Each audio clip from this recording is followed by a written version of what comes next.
My name is David Walters. I am originally from Pennsylvania. I moved out to Seattle in 1993, and I've been here ever since. And this is my, I don't know how many trips to the museum, and I'm thankful to be here. I have several projects I'm working on. The first, I did several teapots yesterday. I'm trying to integrate sculpted facial features into the teapots just to liven up the surfaces. So this is a sort of new departure for me a little bit. So I wanted to take advantage of the time here to try some of those.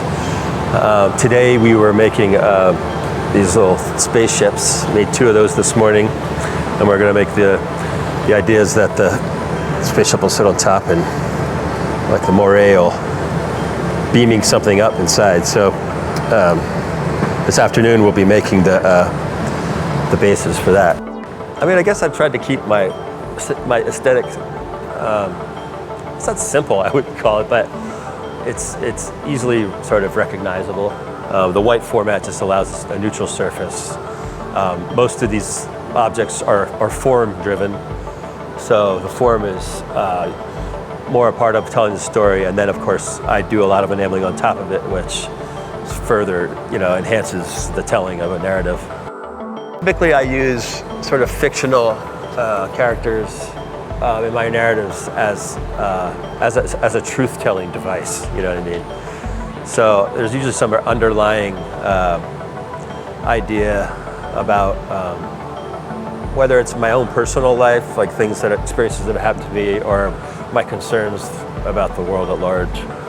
I use those sort of, because they just aren't people, they're familiar to people, they're open to them, and then I kind of put a little bit of my own sort of spin on the symbolism and the metaphors that are sort of imbued in those subjects. So I'm going to probably use the sort of alien invasion thing as a metaphor or narrative for some other impending sort of threat of some kind. So the idea is that it's sort of comedic in some ways, draws you in, and then there's it's not really that lighthearted, there's a little more to it than that. So I try to ride that line between something that's edgy and is going to make you think about something, and something that's fun and easy to look at. I don't do a whole lot of collaborative stuff. I've done a handful of things. KCJ and I have collaborated on a few things, but by and large, most of my work is solo. So, and I'm not opposed to the idea of doing more of it. I enjoy it, especially with artists that I really admire. So, Ross approached me because we did a demo for Refract last year, which is coming right up about next week, we just had this idea of I would use one of my characters and he would integrate some of the things, because he makes masks really well, and I thought it'd be fun for Humpty to be holding a mask. So I made this sort of slightly larger size Humpty, and he's holding this really beautifully made mask that Ross had made. And so that object sits at home, and tomorrow I'm going to make the brick wall that it's going to sit on, and then he's going to make an object opposite it. So they're going to have sort of it's going to be one of the king's men, basically, sort of having some sort of discussion with Humpty on the wall. I have a little bit more of a specific plan for, I feel like, for the days than I did in the past. I mean, I had some things that I wanted to do, and I sort of, in the past, had sort of played it by ear a little bit. This time I had a little bit more of a checklist of things that I was hoping to have done, and so far we're ahead of schedule in some ways. So,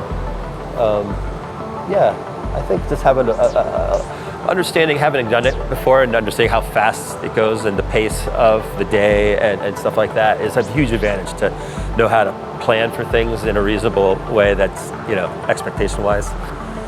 I just took a class with Martin Yanetsky and Preston Singletary this summer at Pilchuck, which is the first hot glass class I've taken as a student since the 90s, so it's an awesome experience. Anytime you try something new that's unfamiliar, there's a very humbling sort of learning curve, and I don't mind being in that space. I'm always trying to move forward and learn, and trying to further expand, my ability to articulate what I want to do. And I feel like the more tools I have in my toolbox, the better. So it was difficult for me. It's different. It's a little different, the style of that work. So I'm still sorting it out. I mean, standing behind Martin, Preston, guys who've been doing it for so long and so well, it's like, it's inspiring. And so I took away a lot from it. I'm still sort of digesting a lot of the things that I experienced in that class. So yeah, if I'm not challenged by the work that I do, if it becomes too routine and too automatic and easy, it loses a little bit of its flair and excitement for me. I want it to be hard, not hard, but I want to be challenged. I want to be pushed to the edge of my abilities. And so whether it's painting or blowing glass, I'm always thinking about how to push it a little further and